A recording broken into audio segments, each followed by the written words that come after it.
I wondered, what can I say? What do they want to hear?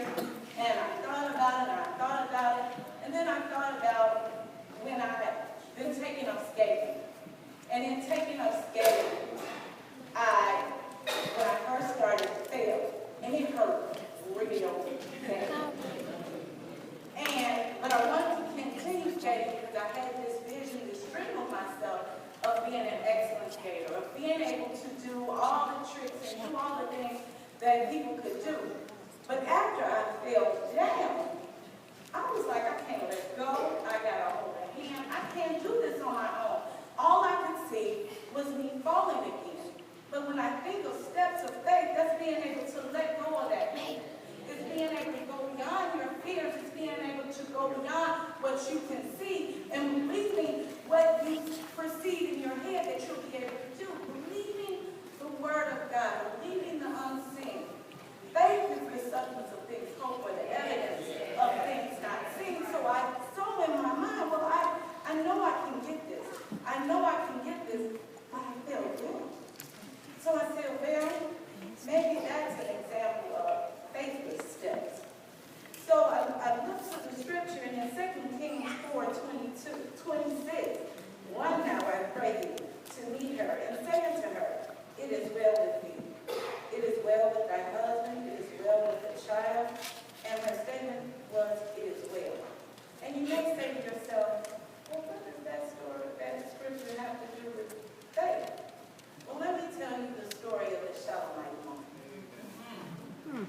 She saw Elijah walking past her house many times, and she said to herself, I believe this is a man of God. I want to invite him in, and I want to feed him. I want to give him something to eat every time he journeys back and forth. I want to do something good for him. And after she fed him for a while, she went to her husband. She said, I know this is a man of God, and I think we should make him a woman. So when he comes through and he gets something to eat, he can also take a nap. So we'll put bed, a chair, we'll make it comfortable for him when he comes. So she made him a room on the roof of her house, and she set it up real nice. So one day while Elijah was in the room and he was taking a nap, and he woke up from his nap and told his servant, he said, I think we should do something nice for her. She's done so much for us without cause. I think we should do something nice for her also. And he said, call the woman now. He called the woman into the room, and she came and he said, asked her, what can we do for her? And she said, I have everything I need. I have money, I have high standing, this is my neighborhood, I know everybody, I don't need anything. So he said, okay. And he told us, and he said, well, what can we do for her to the servant? And he said, her husband is old, and she doesn't have a son. And if you know about biblical time, if you didn't have a son, you had no extension. When you die, everything is gone. If your husband dies, you have nothing. So having a child, having a son, most importantly, is important. It means that you will not be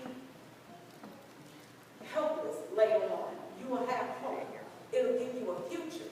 So it is so important to have a son, and he said she doesn't have a son.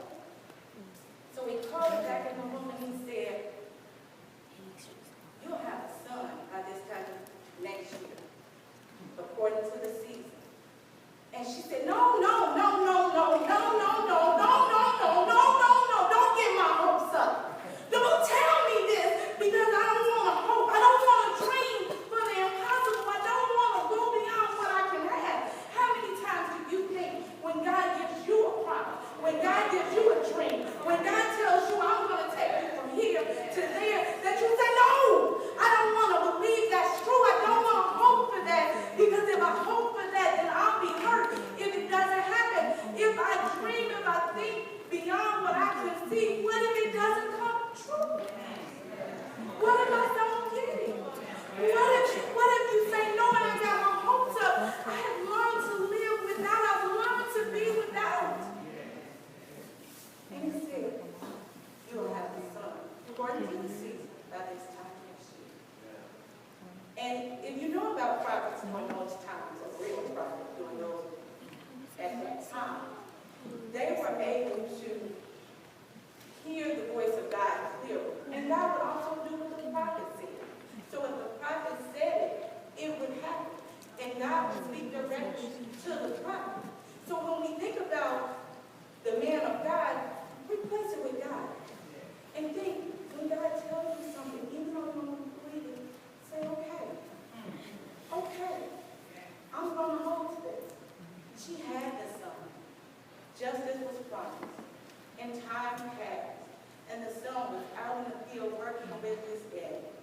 And everything seemed to be going well and as promised.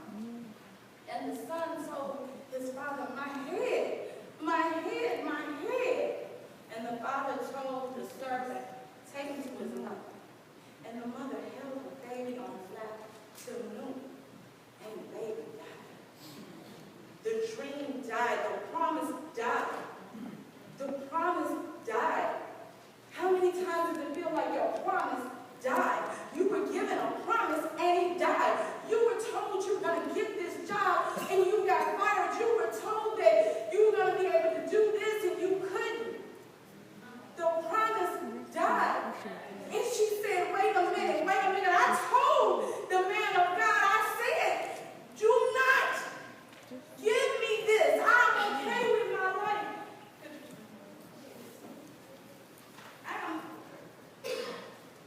I am okay with my life. I'm okay with everything I have. I'm okay. Don't give me anything extra. But then she laid her son on the bed and she went to her husband and she said, I need you to get me a donkey, get me a driver. I gotta go to the city. He said, but it's not the Sabbath. She said, I need you to do it now. I need to go right now. And he, okay.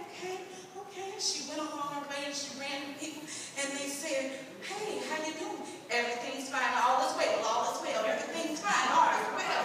And they said, well, what's going on? What's wrong? And she got here to the prophet and the prophet said, go see what's wrong with it. And he went out and he said, what's wrong?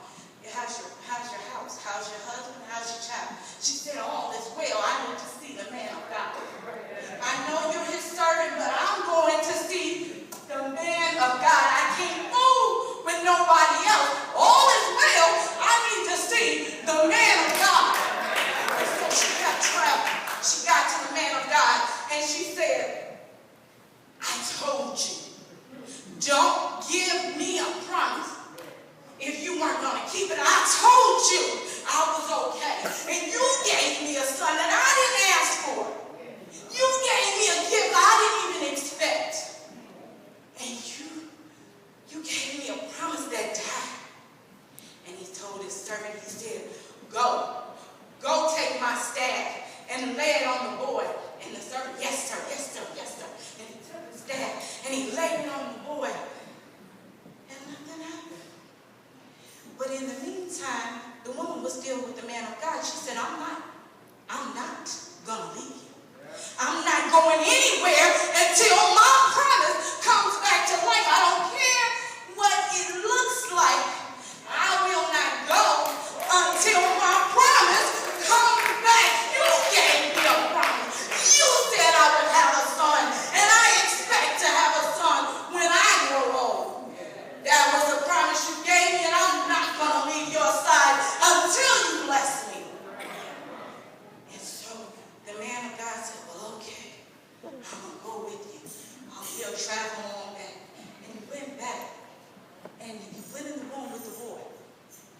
And he laid his hands on the boy's hand. His body on the boy's body.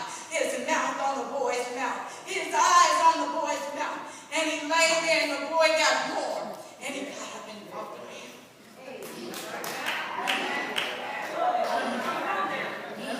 And he went back and he laid on the boy again. And he put his mouth on the boy's mouth, his eyes on the boy's eyes, his hands on the boy's hand.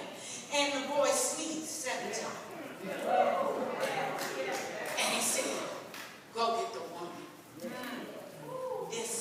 Give her son. And she fell at his feet. But the lesson that we learn from the story of the Shulamite woman is one, be nice. She didn't have to be good to that man, but she was good because it is right to be good. She was good because that is what we as Christians are supposed to be. We're supposed to be good to one another. She was good just because it was right. Then when he offered her a reward, she was like, you know, I'm good. I'm not doing this for payment. I'm not doing this for you to do something for me.